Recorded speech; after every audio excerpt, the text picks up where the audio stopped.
મિત્રો, શુભ સવાર. બાયસેગના માધ્યમથી પ્રત્યેક ગુરુવારે નિત નવા વિષયો સાથે આપણે મળીએ છીએ. આજે પણ એક એવો વિષય જે દરેક યુનિવર્સિટીઓને સ્પર્શે છે, દરેક યુનિવર્સિટીના અભ્યાસક્રમમાં છે, એવું ગ્રામીણ સમાજશાસ્ત્ર અને ગ્રામીણ સમાજના બદલાતા સ્વરૂપો એના વિશે આપણે વાત કરવાના છીએ. હું નૈનેશ ગઢવી, આનંદ આચાર્ય સાથે, અને મારી સાથે જે બે મહાનુભાવો ઉપસ્થિત છે જે આ વિષય પર વાત કરવાના છે એમાં યોગેશભાઈ ડી રાજગોર. તેઓ રાષ્ટ્રભાષા કોલેજ અમદાવાદ ખાતે છેલ્લા 17 વર્ષથી અધ્યાપન કાર્ય કરી રહ્યા છે. તેઓનું એક પુસ્તક પ્રકાશિત છે, 2 રિસર્ચ આર્ટિકલ પ્રકાશિત થયેલા છે. તેઓ યુનિવર્સિટીની અનેક કામગીરીઓમાં જોડાયેલા છે. તેઓ વિષયના નિષ્ણાંત તરીકે અનેક જગ્યાએ સેવા આપી ચૂક્યા છે. તેમણે નેશનલ ઇન્ટરનેશનલ સેમિનારો પણ એટેન્ડ કર્યા છે, એમાં પેપર પ્રકાશિત કર્યા છે. એટલે યોગેશભાઈ ડી રાજગોરનો સોશિયોલોજીના વિદ્યાર્થી તરીકે પરિચય આપું કે એક અધ્યાપક તરીકે, એ સતત એમનું સંશોધન કાર્ય અને શૈક્ષણિક કાર્ય સતત એમનું અવિરત ચાલે છે. મિત્રો, આજે એમની સાથે એક સમાજશાસ્ત્રનો એક એવો વિદ્યાર્થી છે જે સતત રિસર્ચ સાથે સંકળાયેલો છે. તેઓનું હાલમાં પીએચડી ચાલે છે. એમનો પીએચડીનો વિષય health issue of urban slums in Ahmedabad, એ વિષય પર તેઓ હાલમાં પીએચડી કરી રહ્યા છે. એમના રસના વિષયો ગ્રામીણ સમાજશાસ્ત્ર, રાજકીય સમાજશાસ્ત્ર, શહેરી સમાજશાસ્ત્ર એવા રહ્યા છે. એટલે અર્બન સમાજશાસ્ત્રને વાસ્તવમાં એમણે પચાવ્યું છે એવું આપણને લાગે છે. એટલે આ બંને મિત્રોને હું વિનંતી કરું કે તેઓ આપણને આજે ગ્રામીણ સમાજશાસ્ત્રના બદલાતા પ્રવાહોની વાત કરશે. એ પહેલાં હું વિશેષમાં એ કહી દઉં કે રાજગોર સાહેબનો એક બીજો પરિચય એ છે કે કોલેજની જે એક્ટિવિટીઓ છે એમાં સપ્તધારાની પ્રવૃત્તિઓમાં જ્ઞાનધારા તેઓ સંભાળે છે. એ ઉપરાંત તેમણે કેસીજીની અનેક જે પ્રવૃત્તિઓ ચાલે છે, એનએમએસસી છે કે ડેલ સ્કોપ, એ બધી પ્રવૃત્તિઓમાં પણ રસ લે છે. કોલેજમાં જે વિદ્યાર્થીઓમાં ટેલેન્ટ છે એને અલગ તારવી અને કેસીજી સમક્ષ અને સપ્તધારાની ટીમ સમક્ષ મૂકવાનું જે શ્રેય છે એ કોલેજ વતી એ યોગેશભાઈને જાય છે. એટલે યોગેશભાઈ, અત્રે આ પ્રસંગે હું આપનું સ્વાગત કરું છું અને ગ્રામીણ સમાજના બદલાતા સ્વરૂપો વિશે સમાજશાસ્ત્રના વિદ્યાર્થીઓને આપ માહિતગાર કરશો, હું આપને વિનંતી કરું. ઋષિરાજ ઉપાધ્યાય જે પીએચડીના સ્કોલર છે અને આજે એમની સાથે એમના મુખે આપણે રિસર્ચની અંદર અને ગ્રામીણ સમાજશાસ્ત્રનો એમનો જે રસનો વિષય છે એમાં આપણને ઊંડાણપૂર્વક વાત કરશે ગ્રામીણ સમાજશાસ્ત્રના બદલાતા સ્વરૂપો વિશે. ઋષિરાજ ઉપાધ્યાય. નમસ્કાર વિદ્યાર્થી મિત્રો. આજે આપણે ગ્રામીણ સમુદાય, તેનું બદલાતું સ્વરૂપ અને ગ્રામીણ સમાજશાસ્ત્ર વિશે ચર્ચા કરીશું. જ્યારે આપણે ગ્રામીણ સમાજશાસ્ત્રમાં ગ્રામીણ સમુદાયની વાત કરતા હોઈએ ત્યારે એક એવું ઘટે કે ભારત એ ગામડાઓમાં જીવે છે. ગ્રામીણ સમાજને ભારતીય સમાજનું મહત્ત્વનું અંગ કહેવામાં આવે છે. એનું કારણ એ છે કે લગભગ સરેરાશ 6 લાખથી પણ વધારે ગામડાઓ ભારતમાં જોવા મળે છે. જ્યારે ગ્રામીણ સમાજશાસ્ત્રની ચર્ચા કરતા હોઈએ કે એનો અભ્યાસ કરતા હોઈએ ત્યારે આપણે ગ્રામીણ સંસ્કૃતિ, જેમાં આપણે પરંપરાઓ, રીત રિવાજો, મૂલ્યો, માન્યતાઓ, ધોરણો વગેરેને આવરીએ છીએ. તેની સાથે સાથે પરસ્પર સંબંધો, આંતર સંબંધો, વિનિમયની પ્રક્રિયા વગેરેને પણ આવરી લઈએ છીએ. પરંતુ આજે જે વિષય પર ફોકસ કરવાનું છે તે પર્ટિક્યુલર પરિવર્તન ઉપર, કે ગ્રામીણ સમાજમાં સમયાંતરે કેવા પરિવર્તનો આવ્યા, કે ગ્રામીણ સમાજ સતત પરિવર્તન પામતો રહ્યો છે તો તેના કારણો કયા છે. પરંપરાગત સમાજથી લઈને વર્તમાન સમયમાં પરિવર્તનની પ્રક્રિયા કેવી રહી. તો જ્યારે આપણે આ કેટલાક પ્રશ્નોને જાણવા હોય, સમજવા હોય, તો તેના માટે આપણી સાથે આજે ઉપસ્થિત છે પ્રોફેસર યોગેશભાઈ રાજગોર, જેઓ આપણને આ અંગે કેટલાક પ્રશ્નોના જવાબ આપશે અને એના દ્વારા આપણે સમજી શકીશું કે ગ્રામીણ સમાજ કેવી રીતે સમયાંતરે બદલાતો રહ્યો અને કેવી રીતે ગ્રામીણ સમાજ પરિવર્તન પામતો રહ્યો. યોગેશભાઈ રાજગોર, હું તમને એક પ્રશ્ન સૌપ્રથમ કરવા માગું છું કે તમે ગ્રામીણ સમાજશાસ્ત્રના ઘણા ઊંડા અભ્યાસી છો અને ચિંતક છો, તો એવા સમયે તમારા અભ્યાસ દરમિયાન તમે ગ્રામીણ સમુદાયને કેવી રીતે વર્ણવી શકો અથવા તો તમે એની વ્યાખ્યા કેવી રીતે કરી શકો? વિદ્યાર્થી મિત્રો, ઋષિરાજનો પ્રશ્ન અહીંયા ઉચિત એટલા માટે છે કે જ્યારે આપણે એસવાય લેવલે પેપર 5માં ગ્રામીણ સમાજશાસ્ત્ર ગુજરાત યુનિવર્સિટીમાં આપણે અભ્યાસમાં છે. હવે જ્યારે કોઈપણ વિષયના સંદર્ભમાં આપણે જ્યારે વાત કરતા હોઈએ, ગ્રામીણ સમાજશાસ્ત્ર આખું જે છે કે ગ્રામીણ સમાજના અભ્યાસ સાથે સંકળાયેલું છે. હવે જ્યારે ગ્રામીણ સમુદાય શું છે એ આખી જે વાત જો પહેલાં આપણે સમજીએ તો ગ્રામીણ સમાજશાસ્ત્ર અને એની અંતર્ગત જે કંઈ સમજ આપણે મેળવવાની છે એમાં આપણે વધુ સ્પષ્ટ થઈ શકીએ. મૂળે વાત એ છે કે ઋષિરાજે જે કહ્યું તેમ કે ભાઈ ભારત જે છે એ ગામડાઓમાં જીવે છે. એટલે એક સહજ આપણે ભારતીય ગ્રામીણ સભ્યતાના અનુસંધાને એક વાત કરી શકાય કે ભાઈ ભારત એટલે શું, અથવા ભારતની પરિભાષા જો આપણે આપવી હોય તો કયા સંદર્ભમાં અને કઈ રીતે આપણે આપી શકીએ.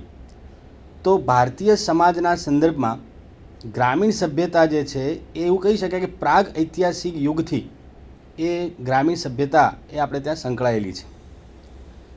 ક્યારે એનો પ્રારંભ થયો પ્રશ્ન ઋષિરાજે ઉચિત પૂછવો છે કે ભાઈ ગ્રામીણ સભ્યતાનો ઉદય ક્યારે થયો.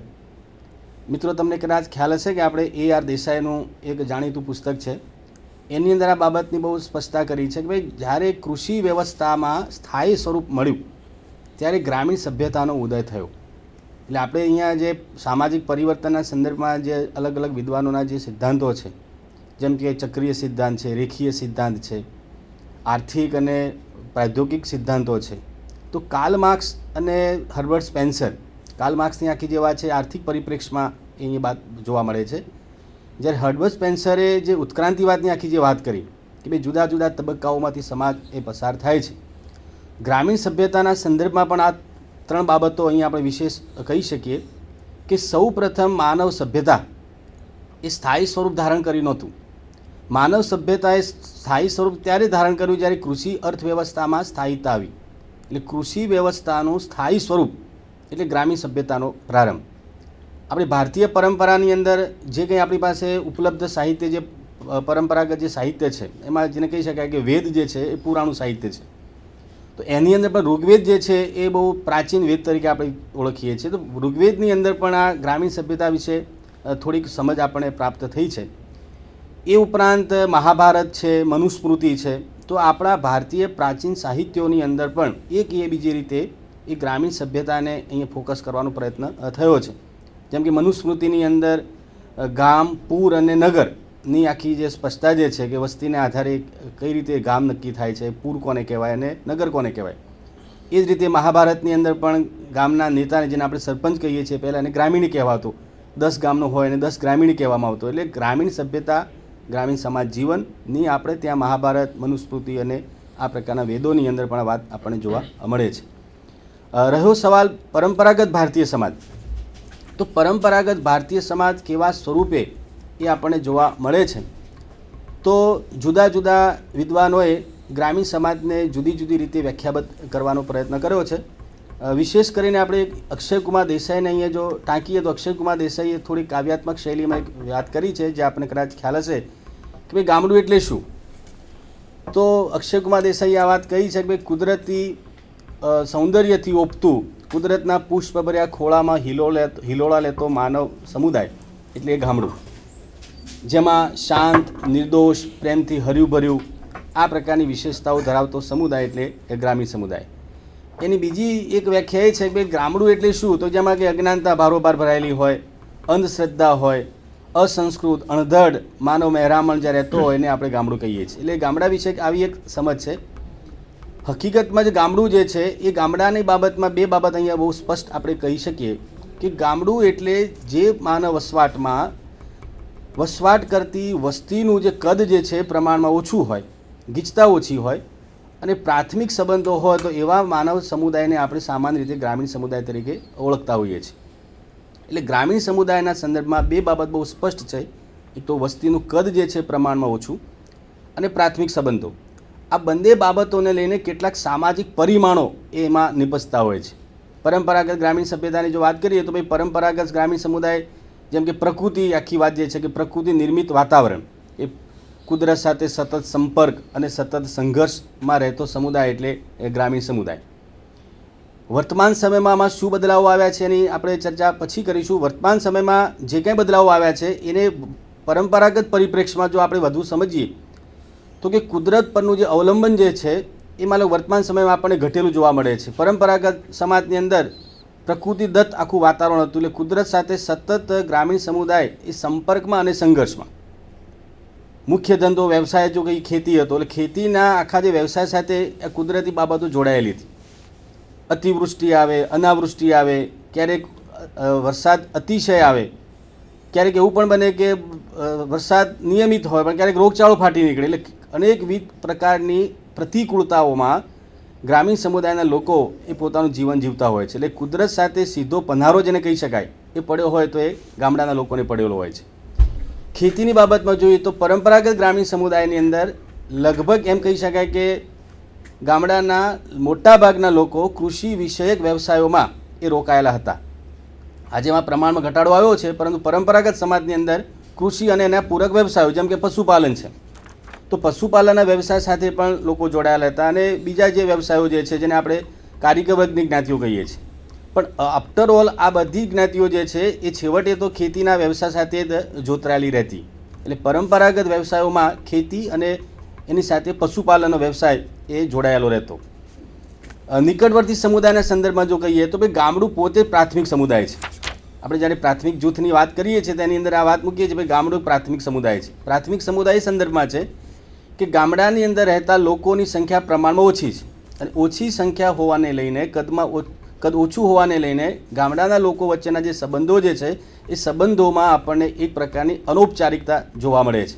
આજે કોઈ ગામની તમે વાત લો કે માન લો કે 500 કે 1000 માણસની વસ્તી ધરાવતું કોઈ ગામ હોય, તો સામાન્ય રીતે ગામની અંદર દરેક લોકો લગભગ દરેકને ઓળખતા હોય છે. એ ઓળખતા કઈ રીતે હોય છે કે ભાઈ એમની વચ્ચે સતત એક પ્રકારની આંતરક્રિયા એ થયા કરે છે. એટલે આંતરક્રિયાના પરિપાક રૂપે ગામડાની અંદર લોકો વચ્ચેના સંબંધોમાં એક પ્રકારની પ્રાથમિકતા આપણને જોવા મળે છે. એટલે પ્રાથમિક સંબંધો અથવા નિકટવર્તી સંબંધો એ ગ્રામીણ સમુદાયની એક આગવી વિશેષતા રહી છે.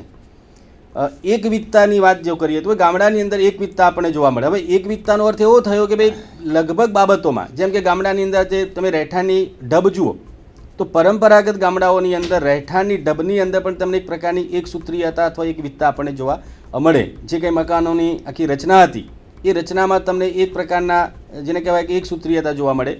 એ જ રીતે લોકોના વ્યવસાયના સંદર્ભમાં મોટે ભાગે આપણે આગળ વાત કરી તેમ કે ખેતીના વ્યવસાય સાથે મોટે ભાગે લોકો જોડાયેલા હોય, અને વ્યક્તિની જીવનશૈલીનો મૂળ આધાર જે છે એ વ્યક્તિનો વ્યવસાય પણ રહેલો છે. એટલે આવક અને વ્યવસાય, એટલે વ્યવસાયની બાબતમાં એકવિધતા, આવકની બાબતમાં એકવિધતા, અને એને આધારે ગામડાના લોકોની જે જીવનશૈલી જે છે એમનો ખોરાક, પોશાક, રહન સહન, બોલચાલની ઢબ, લગભગ સંસ્કૃતિના લગભગ પાસાઓની બાબતમાં તમે જુઓ તો તમને એક પ્રકારની એમાં એક સૂત્રીયતા જોવા મળે. એટલે એકવિધતા પણ એ ગ્રામીણ સમુદાયની એક પરંપરાગત વિશેષતા આપણને જોવા મળે છે. સામાજિક એકતાની વાત કરીએ તો કે પરંપરાગત ગામડું જે હતું એ સામાજિક એકતા ધરાવતું હતું.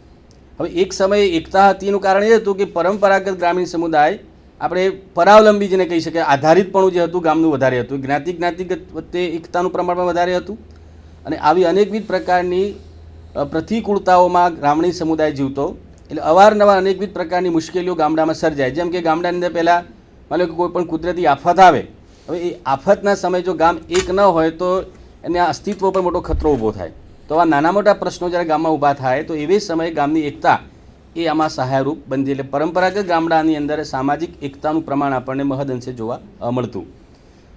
એ ઉપરાંત આખી જે ગામડાની જે સ્તરીકરણની આખી વ્યવસ્થા છે, કોટિક્રમિક આખું જે માળખું તમે જુઓ તો ગામડાનું, તો લગભગ તમને કૃષિ અને ખેતી આધારિત માળખું તમને જોવા મળે. પરંપરાગત પહેલું પર્ટિક્યુલર આપણે ગામમાં એ છે કે ભાઈ અમુક પ્રકારની જ્ઞાતિ જે છે અમુક પ્રકારના વ્યવસાય સાથે જોડાયેલી હોય.